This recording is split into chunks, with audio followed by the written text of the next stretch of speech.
всички. Уважаеми протокол, много са гостите, няма да ги изброяваме. Уважаеми гости, жители на община Сунгурларе,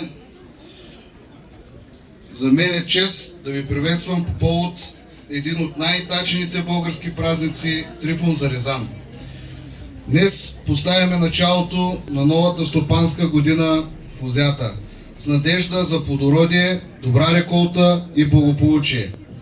Този празник символизира връзката между човека и земята. Връзка, която поколения наред е съхранявала духа и поминъка на нашия край. Сунгурларе е утвърден лозаро-винарски регион.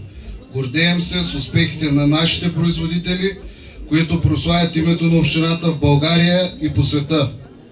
Ритуалът по зарязване е израз на уважение към традицията, труда на всички вас.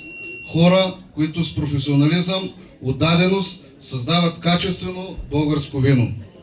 Нека празникът ни обедини и донесе здрава лоза, успешна година, заслужено признание за труда ви. Благодаря на всички производители да продължават в същия дух.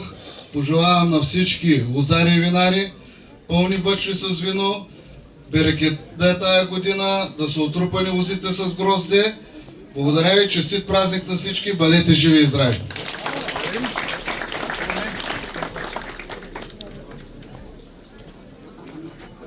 Сунгурларе вино колко щеш, така че може и да го изливаме на земята за берекет. Това е. Аплодисменти, моля ви.